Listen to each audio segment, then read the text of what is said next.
Good afternoon, everybody. My name is Sostaric. I'm here today because I'm passionate about the Martian. I'm passionate about landing humans on Mars, and frankly, I've volunteered before I had any idea what I was getting into.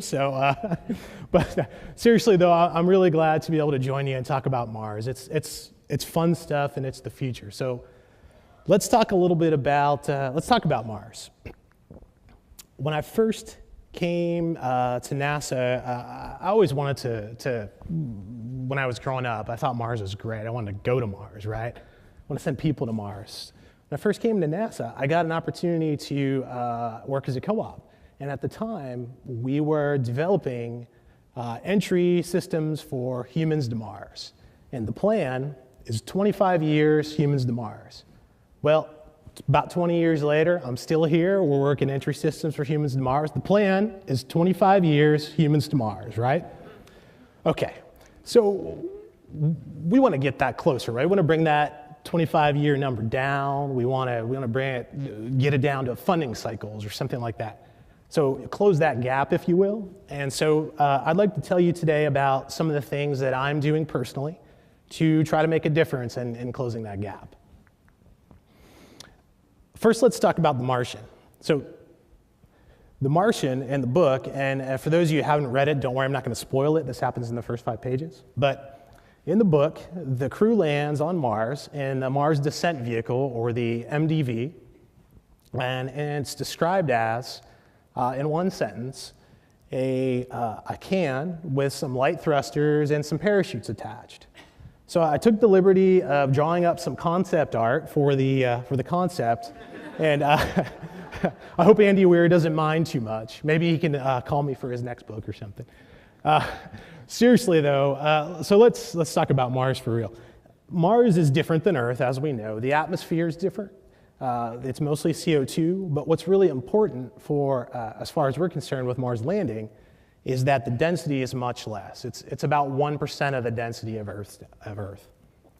So what that means, think about that, the density at the surface of Mars is about the same as 100,000 feet on Earth, which is over 3 times the height of Mount Everest. There's just not a lot of air density to work, or sorry, not air, Mars, not density to work with. Well, okay, so most of you probably know, but why do we care?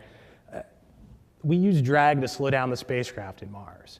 And that drag force is proportional to the density. So if the density goes down 100 times, the drag force goes down 100 times. So it's a challenge just to slow something down at Mars.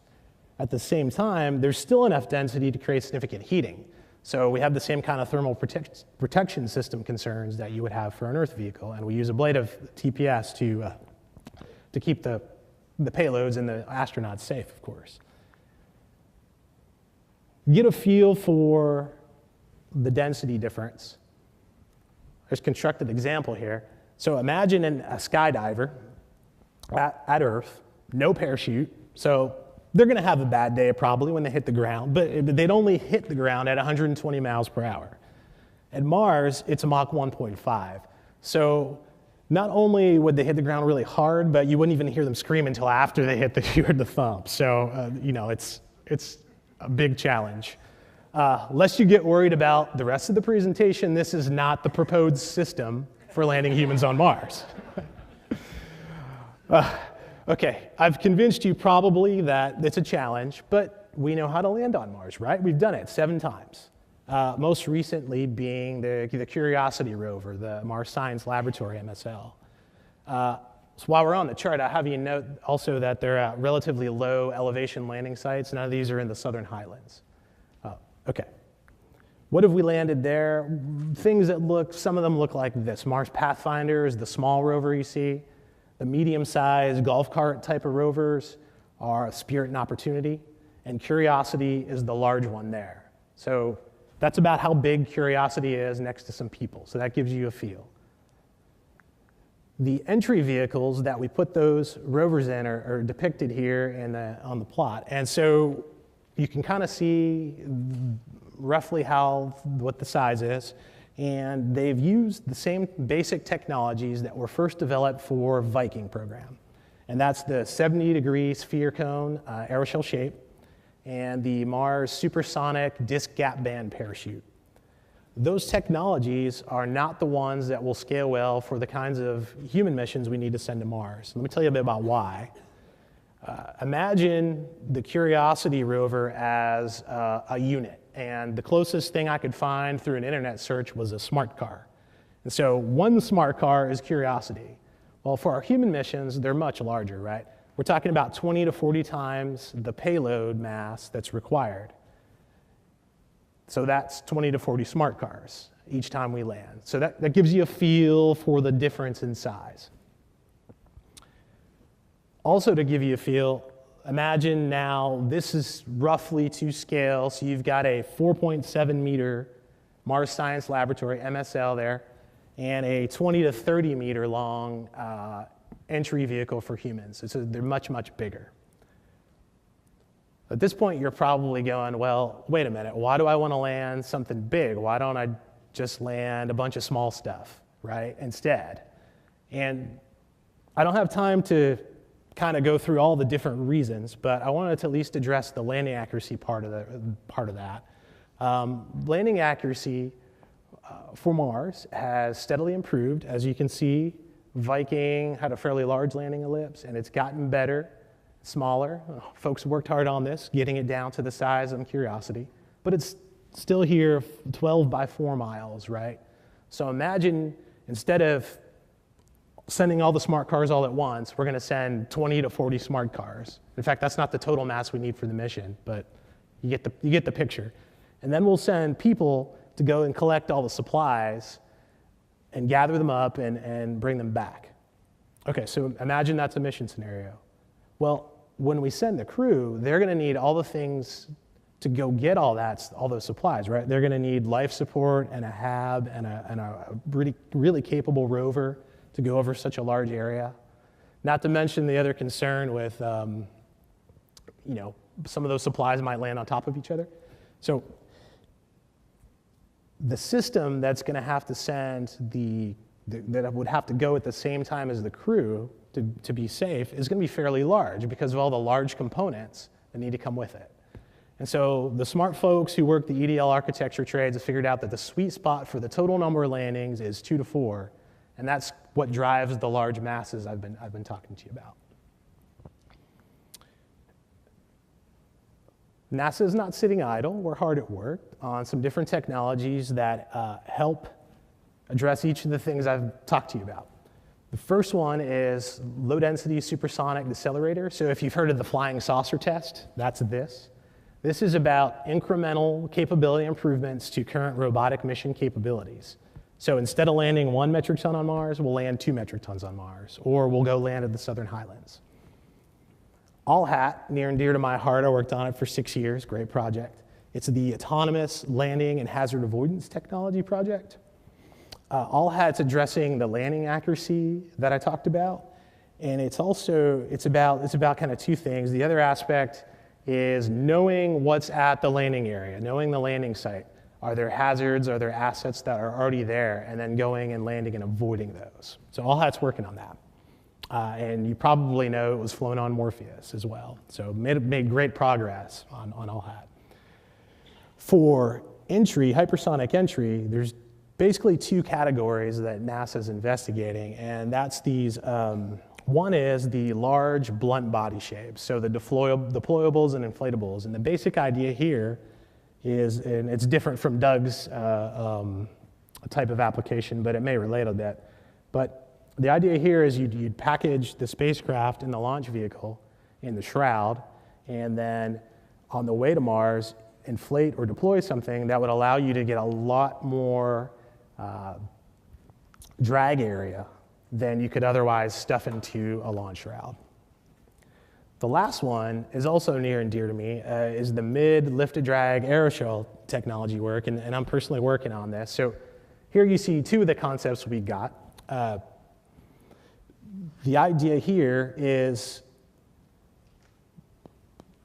to get extra lift-to-drag ratio to do some useful things for the mission as compared to, this is why we call it mid, is because this is compared to the low LRVD blunt bodies or capsules, but the mid-LRVD is not as high LRVD as, say, something like a winged vehicle, like the shuttle. Shuttle is about a 1.0 LRVD. Mid-LRVD is about 0.5 to 0.6. So why do we want the LRVD? There's 3 things about the LRVD that was really helpful for us. One is that it will help manage, better manage the entry loads, so the entry Gs, better cross-range capability, and the third thing is landing accuracy. More LRVD leads to better landing accuracy. What might it look like for an actual human Mars EDL? So this is a concept. There are many concepts under investigation, but I'd like to just talk you through one so you get a sense of what EDL looks like, entry, descent, landing looks like. So you'd fly the hypersonic entry with the vehicle, and as it gets closer to the ground, this is where things get interesting. This concept shows a transition in which the aeroshell splits and a lander emerges, and the lander would do a power descent burn beginning from a supersonic condition and come down and land the payload or crew. All of the concepts are under investigation. Almost all the concepts under investigation have an initiation point for this powered burn, a supersonic Mach number. There are a few that can get it to subsonic, but we're talking really large, probably infeasible types of drag areas. So keep that in mind.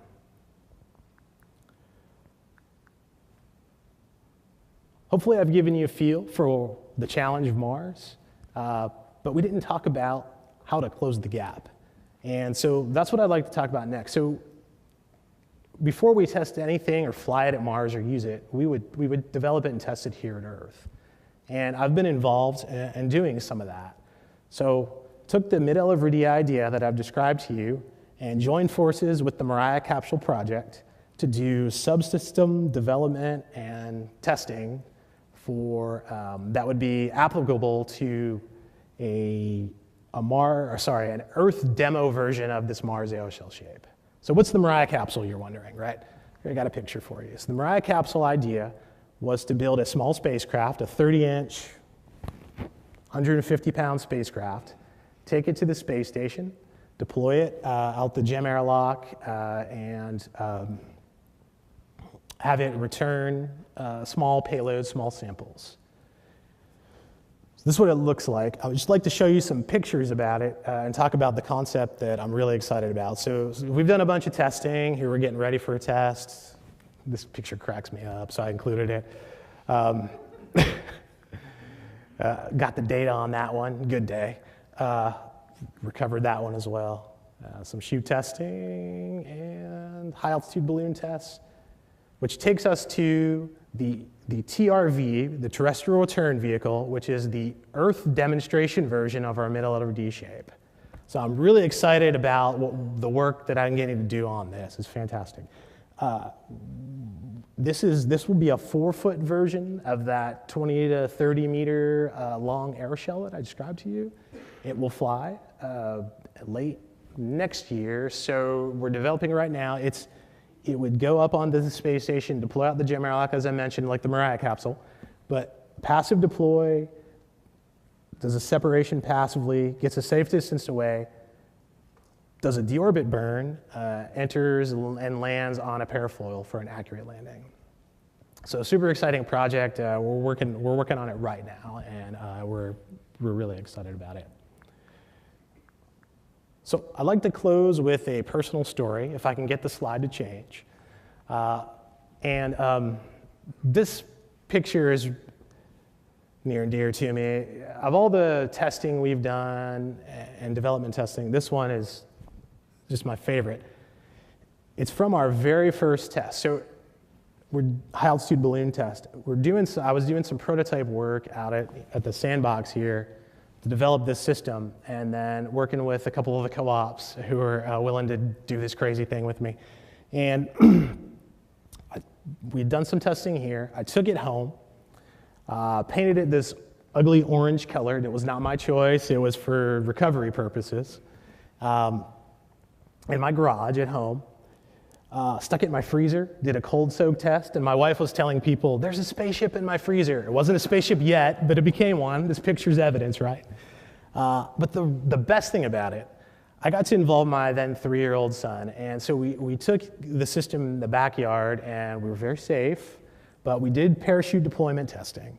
And so I had him, he and I did a countdown from 10, and he hit the button, and the parachute would pop out, and at first it only went this far, it wasn't very impressive, but with some design tweaks and changes, it got the thing to work pretty well, and it worked great in flight. And I got to bring this picture home and show my son and say, look what you helped make happen. So it was just a great experience. So I hope that someday we can say the same kinds of things about being part of landing humans on Mars someday. Thanks for your time.